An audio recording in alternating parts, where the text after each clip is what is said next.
So we're going to jump right into our webinar today. This webinar is being recorded and will be available for later viewing.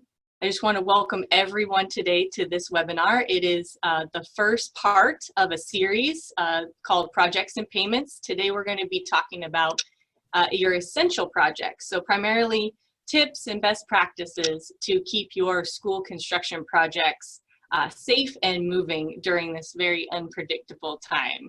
My name is Kelly Owens. I am a partner at F3Law.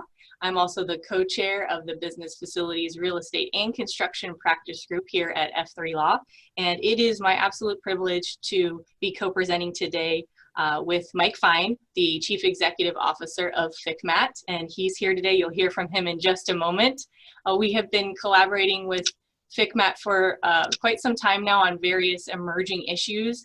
And sure enough, when we saw what was going on out in the field with our school districts and with the coronavirus shutdown situation, we thought it a good time to collaborate again, join forces, and tackle some of these really tough issues you're seeing. And so part one today will be really focused on, even with all this uncertainty going on, just giving you some guidance and questions to guide you and help a framework to really help you navigate what is an ever-changing landscape, and we'll get into really why that is.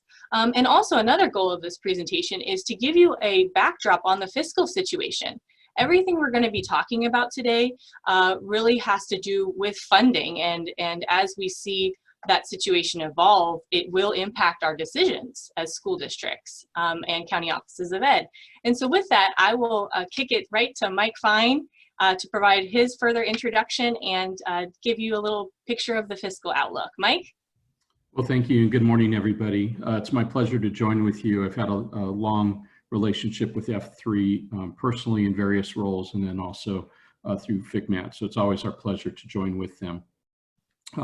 Probably no additional introduction needs to be taken. We've got a lot of material to cover.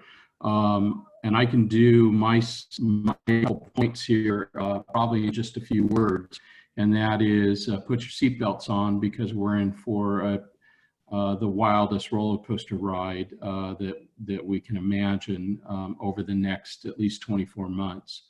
And that's certainly not positive news. I think each day that goes by, we learn a little bit more, and none of it's been positive on the fiscal side.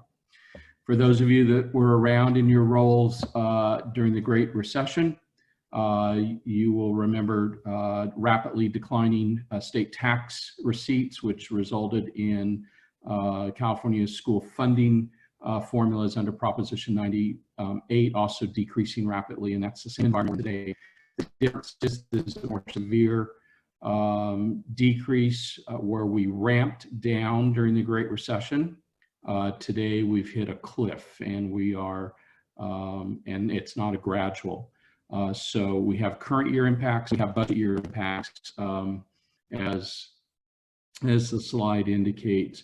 On the current year, the best message I can give you is that you need to update everything you did when you submitted your second interim reports in mid-March. The day you submitted those reports was the same weekend. Everything, schools started to close and everything hit. The reality of everything hit. You need to go through an update. We should be fairly stable. I do expect the federal aid to show up before June 30th, although we're trying to confirm that almost by the hour with both state and federal folks. Many of you have unplanned extraordinary expenditures to convert to distance learning, and you'll need to account for those. You also need to stress test your cash flow. You need to update your budgets for the current year, revenue and expenditures, and then as a result of that, update your cash flow. I am 99.9%, and so I'll leave a little hedge there to be wrong, but I'm 99.9% certain there will be a deferment of the June principal apportionment to July. It will be only a 1-week deferral. That 1 week is critical. You have your large payroll year hits and will change fiscal years. As we look to the budget year, which is what I think is concerning most of you, the issue for us right now is with the end of the tax filing deadlines. We're seeing some critical data. but there's no reason for you not to plan right now. You can do that in a broad base by preparing broad-based scenarios, giving you a range. I have high confidence in that best case of a Mike, I'm -2. sorry to interrupt. You were just breaking up there, and I know this is a really important point. So if you want to maybe go over audio, sorry to interrupt. I just want to make sure everyone can hear this. Yeah, there you go. I did that. So as we look at budget year, which is where you all have your concerns, the challenge for us all is we have little data, although additional data comes out each day. So, but that's no reason not to plan. You can plan for broad-based scenarios and stress test the results of those scenarios in your district operations and your plans. You see a range there of cost of living adjustment. So just yesterday, the statutory cost of living adjustment was announced. It was as expected to be a positive number, 2.31. However, that is very different than the funded COLA. And what you all care about is the funded COLA. It will be probably several months before we really have a final funded COLA. We have high level of confidence in that -2 being the best case, the -10 being the worst case. It could be higher than that, or it could be lower than that. And there's a lot of variables that go into calculating what is probably the worst case. Really depends on where state revenues land and other mitigating factors. With respect to cash management, we have a fiscal alert on our webpage already, and with respect to planning for next year's budget, there'll be a fiscal alert there today. It's going through its final editing and review process this morning. FCMAT.org is the webpage. At the top tabs is a news button tab. You can drop that down, COVID-19 resources, and you'll find both of those fiscal alerts there, along with additional information. Thanks, Kelly. All right, thanks, Mike. And as you were talking, I saw a few questions start coming in, and feel free to put those questions in the chat box and continue to do so. Because we have such a tight timeline today and we wanted to make this quick for you all, we won't be taking questions as we go. We may try to squeeze in just a few at the end, but what we're planning to do is putting your questions in the chat box will be very helpful to us, because we're planning to issue a FAQ piece after the webinar that will be pushed out to you, so that you'll still get your most common and critical questions answered. But in the interest of time, we just want to roll right through it. And I'm sure we'll continue to have more questions on the fiscal realities as we go through this process. So that's a good backdrop on the money side. As far as the backdrop on the legal side, just wanted to give you a little bit of what the basis is for our presentation today. And many of you have already have received information on a lot of this stuff, so we'll move through this quite quickly and really try to get to the practical stuff. The real basis for this came through the governor's executive order N3320 that became effective March 19, 2020, and it was in collaboration with the state health department, directing most individuals to shelter in place until further notice. Of course, as we all know, there were exceptions to that order. A big exception was for what was called essential business operations. And right after this order was issued, there was a 14-page report issued in conjunction with the state health department that laid out what those entities were. And then there was also a piece put out that defined what's called a big exemption group. Among those is what's called essential critical infrastructure workforce. And that really makes up the workers that are doing really critical projects that in the state's mind, it was necessary for those to continue, albeit with some restrictions. And diving into what this really means and what we're really talking about today, there's a many different exempt categories, but to focus here is really on those workers, construction workers, suppliers, who support public works projects, your school construction projects, so your bond projects, new school construction, even safety projects, fencing that's going up right now as we start to reopen, some cleaning works. So these type of critical programs are exempt under this executive order. And so that's the basis for what we're talking about today, but we also have to look around at what are some of the other things going on. And we wanted to make you aware of the new state and federal laws that are out there. Again, you've probably heard a little bit about these so far, but they really do cover a lot, and we wanted to be a little more laser focused here. And Senate Bill 117 was passed by the California legislature in mid-March, and as well as the CARES Act, which is on the federal side. Both are expansive in terms of what they touch. Senate Bill 117 was more aimed at public education, but in both statutes, they do speak to what they consider the intent on public projects. And basically they contain pretty similar language, and they speak to continuing projects and continuing to pay both employees and contractors to the greatest extent practicable. So I think that part of the analysis and part of that bill is its own presentation in itself, and that's what we're actually going to be covering in part 2 of this webinar series. So because it's a whole separate presentation, we're not going to go into too much great detail, but what it teaches us is that the general intent of all of these laws being passed right now, and I think the intent around the school community and with our contractors, is that school public works should continue to the extent that they can be safe and they can be done appropriately at this time, and really to the extent that they are essential to the public school functions. And so more to come in part 2, but we just wanted to touch on that piece. And another thing to really factor in, and many of you, especially those of you in county offices, have probably seen the many different county-specific orders that are in place.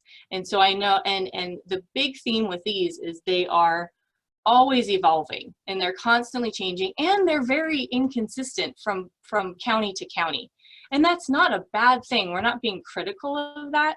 But it is a situation where, because of the ever-evolving and unpredictable nature of the coronavirus, certain counties are not going to have the same restrictions as others. So for example, there's a Bay Area group and counties that are putting out quite strict orders when it comes to construction, and they just released some changes to that yesterday. You know, if you come down to where I am in San Diego County, there are stay-at-home orders or stay-at-place orders that could potentially impact how you look at your construction projects, but the language is a little bit more broad. And again, those are subject to change. If you go, for example, to Kern County, you'll see something different.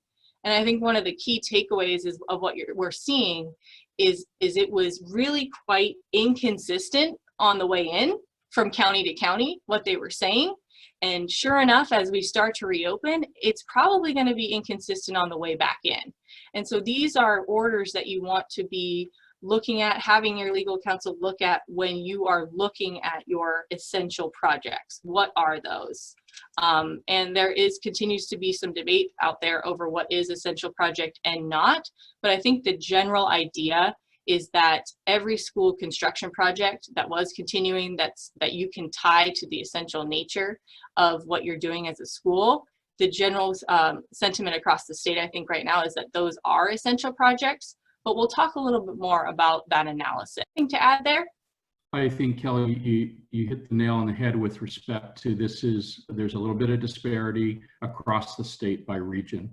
If we even look at updates just north of you in Riverside County, just in the last 48 hours, the county's now saying we will follow all the state guidelines as our baseline. So they're getting out of the county specific guidelines and following the state. And we may see more of that as we get closer to reopening the state. But you've got to pay close attention. I'm part of multiple conversations on a daily basis in different counties across the state, and often those conversations include public health. So I just encourage you to make sure you have a regular conversation, most efficient ways through your county office, but have a regular conversation with public health on your questions specific to school reopening, essential workforce, those kinds of topics. Mm-hmm. Yes, and really it also goes to, you know, if you think to your contracts of your public works, most often there's a section that talks about compliance with laws and regulations, and including local regulations. And in this case, if there's ever an issue, courts could look to what the health orders are in place if there's a potential liability issue down the road. So just something to think about. But really, you know, I think if there's a few takeaway slides here, it's absolutely Mike's fiscal slide, but also this slide number 7, in terms of what we're seeing with these essential projects. And we're seeing a variety in how districts are addressing what are essential construction projects and are not.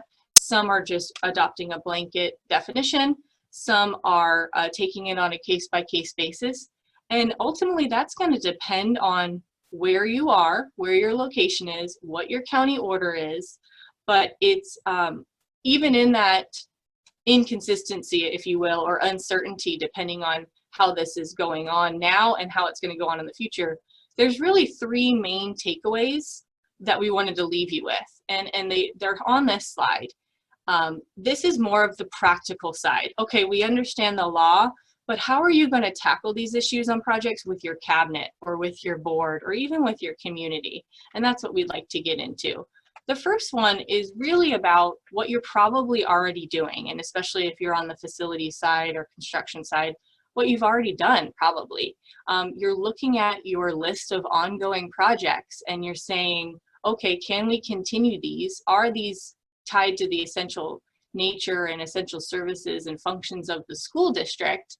And then layering on that, what do we have to do on our sites to keep everybody safe? And so these are really questions that are already being asked, I think, but our recommendation, and in talking with Mike, is to go a little bit deeper on that, especially as we look towards the fall and projects that may continue on through the summer or projects that you start new right now. So some things to think about.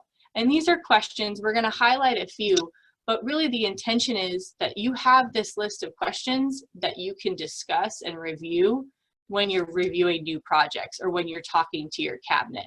I know there are questions and not necessarily answers, but the answers are going to ultimately come from your unique situation.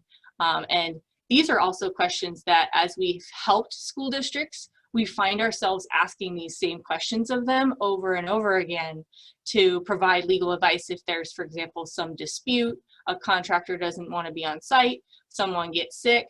These are the questions that we're asking to help really frame the conversation here. So as far as short-term considerations, what we've been seeing is these types of things.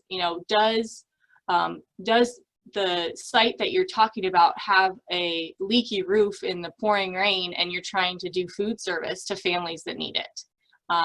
That's an essential project and that needs to continue. This other question speaks more to what we've seen on the student side and the HR side. I mean, does your project impact distance learning or your ability to educate students, putting in infrastructure for increased Wi-Fi capability at sites or things like that, especially as we go into the fall when we don't know what that picture is going to look like. So it's more to highlight the fact that you want to be talking about this, not just on the facility side, but with your cabinet and potentially with your board. Some longer term considerations that we're reviewing with clients. And this is another key factor to speak to your ed services folks about. Is this project going to impact the district's ability to bring students back in September? I know of a number of school site rehabilitations and school site builds that have been impacted by this coronavirus, and those school sites are being listed as essential projects for districts so that they can continue the work. But it's also things that we come back and ask the school districts where they're trying to prioritize what to do and not to do, what to push off, what to continue with. And a lot of times it'll go to whether or not what does the contract say? That's one of the first questions I ask. What are your terms? What's your timeline? And even things, and I know Mike could probably speak to this too, does the project achieve critical cost savings? So for example, I do a lot of work on the solar and energy efficiency side. And even though that might be switching out light bulbs or putting in solar panels away from where the actual school building might be in the parking lot, those projects are being planned to achieve cost savings that school districts may need now more than ever. And so those are the type of conversations we're having with our school districts as they look to their projects. So whether or not you have adopted a resolution that says all projects are essential, or whether you are looking at potentially doing that type of resolution or looking at your projects. These are the type of questions that we've been working with clients to assess, to answer, probably better to answer now than after the fact. Mike, anything to add here in terms of cost savings or longer term considerations? Yeah, I think the one thing I would emphasize is this idea of reopening school, what's needed to do that, and not just at your traditional timeline. You heard the governor this week talk about reopening early. While most school districts do open in the late July or August time period nowadays, he's talking about trying to get you to accelerate that. So are there items you need to do that would accelerate your opening from, say, the latter part of August to the early part of August? One of the reasons for accelerating certainly is to minimize learning loss that's going on. But the other reason is concern about the virus resurging in the fall and the winter, and the need to close school again. And so trying to get as many instructional days in earlier in the quote unquote school year than later. Mm-hmm. So keep that timeline in mind as well about accelerating things and what you may need to consider in that. Thanks, Mike. Great point. And that goes to, again, more of the planning considerations, but more questions that we'd likely be asking if we were sitting in a meeting with your team in terms of, you know, how critical is the project you have planned tomorrow versus the one that you need to fast track in terms of aesthetics versus actual service, providing at your sites. And I think another one we wanted to highlight too is, even outside of the coronavirus era, we run into situations where school districts have a timeline to expend their bond funds. And if a school district's right up against a timeline and needs to be under contract by a certain timeline, and this has caused some delays, that's something you want to consider, and also continue to look at your contractual timelines so that those aren't lagging and then used later as a reason why a project didn't turn out as you want.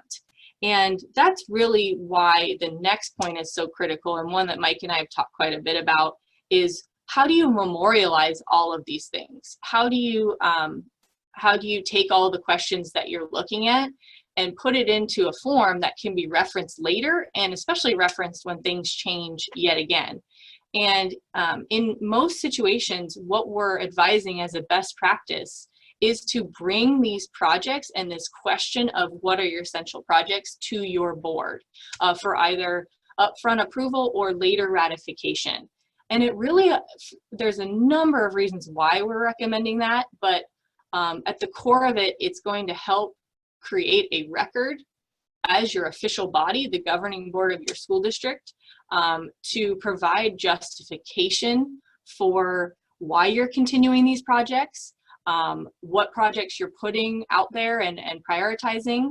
As far as the content of the resolution, we've helped districts with a variety of different types of resolutions. Some have a whole list of their projects. Some include a catch-all for projects that will come up in the future that are essential to providing services when students return in the fall. So there is a high amount of variety with it, but we have assisted with that language. And part of the reason why it's so helpful to do that is because you're having this conversation early on when your cabinet and your team is already having the conversation. But I think in terms of why we want the board to be involved, it's more from a community standpoint and potentially a later liability standpoint. You know, let's say something goes wrong at a school site. We sure hope that never happens, but let's say something goes awry or someone gets very, very sick from coronavirus and there's a potential liability there. It's far better to be able to look back and have an official board document saying, here's why this project was really critical, and here's the safety measures that we're going to require at our sites, rather than a very quick and limited decision at the facilities level. And we know the facilities folks are really going to have a huge voice in this decision. We're not discounting that at all. It's just more that we don't want it to all fall back on the facilities people if there's decisions being made that really are going to impact the district over as a whole, from a liability potential standpoint, or explaining to your community standpoint down the road. There's a lot of other reasons why we can get into on, force majeure terms in a contract, and having your board's take on what projects are essential will be helpful if there's a dispute later. And we'll get into that a little bit more in part 2. But Mike, anything to add here on this pretty important slide? Yeah, Kelly, I think as part of all this forces documentation, right? When you take things to your board for pre-approval or ratification, that means you're documenting things. And so certainly any changes to a contract term needs to be documented in some type of amendment or change order, so that there's evidence. When your county office does the random audit, when your internal auditor, or I'm sorry, your external auditors do their year-end review of internal controls, and they happen to select one of these payments as part of their sample, documentation will be critical for them. And so just emphasize that. When you're probably less about public works and more about service contracts that you may, under the executive order and SB 117, continuing to pay even when you're not getting services, you want to include some very rigorous documentation with regard to that. For example, proof that your vendor partner is continuing to pay their employees, guarantee that they'll be there to resume services to your school district when all of this is over. Obviously, invoice criteria. Another really important consideration for some companies that you're doing business with is they may be eligible for federal or state aid under COVID-19 relief packages. You don't want to be paying them for no service, for a lack of service, just to keep them stable as your partner, and then also have them receive aid, right? So you want a provision that they would return that aid to you. And then obviously the length of time. Those are all come to mind as important documentation considerations, along with everything else that would be typical in an amendment. Mm-hmm. And that's really why a resolution is helpful, because also if you're going to probably come back to your board to approve these more project specific changes, and to be able to point back to your essential projects resolution and say, here's why this is important, board members, that's going to help the conversation on an individual basis. And Mike really talked to a really important point that we can't emphasize enough, is just document everything. And that includes documentation to your essential workforce, to your contractors. We've assisted districts with pretty short, sweet, to the point letters, but ones that are very firm of, here's our expectations for this project to continue. Here are the safety protocols that we are requiring at each site. Here's a district contact to relay questions to, who is available by A, B, and C, so that you have that open line of communication even with all of the shutdowns.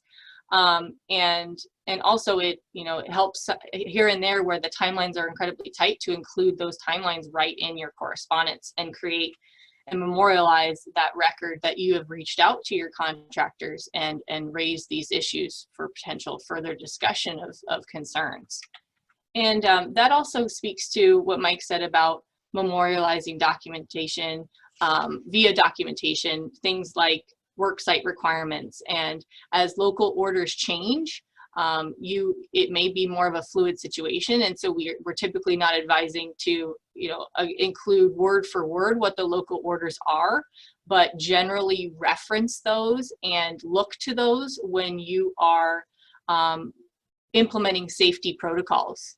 And that's even yet another place where you'd want to be talking to your cabinet, your HR folks, for people who are on site, things like that, to make sure that everyone's on the same page in terms of how these safety protocols are going to work at sites. The last thing we just wanted to mention is we've seen some really interesting uses of technology. I know you've all probably been on about 1,000 Zoom calls, so you're well aware of how those are being used, but recently we've had site visits. Surveyors go out by themselves with their FaceTime. We try to get creative, and I've been hearing amazing things about school districts getting creative in terms of having your progress meetings with your contractors, having your inspections done via video. So we wanted to touch on that quickly too, because even with these essential projects, there could be some hurdles, but we're seeing some great adaptation as these projects continue. And so, Mike, anything further to add? We're right at 10:30, so I just wanted to wrap up unless you had any closing thoughts. No, I think we're good. Kelly, thank you for the opportunity to join with you. Oh, thank you, Mike. It's really our pleasure to have FCMAT involved in the conversation. So just some housekeeping items. Again, because of the time, we're going to be taking your questions in the chat box. We're going to be reviewing those and generating an FAQ that we're able to provide a little bit more thought and detail on for you. But no, those questions are not being ignored. And also, if you have any future topics of interest that you out in your field are encountering with this situation, we're open to potentially continuing the webinar beyond the part 2. So feel free to leave those in the chat box as well. And tune in next time. We've highlighted some of the things we're going to cover in part 2, particularly around payments of contractors. Our next section is called To Pay or Not to Pay. That is next Thursday at same time. And if you have not registered yet for that and would like to do so, you can email our communications team.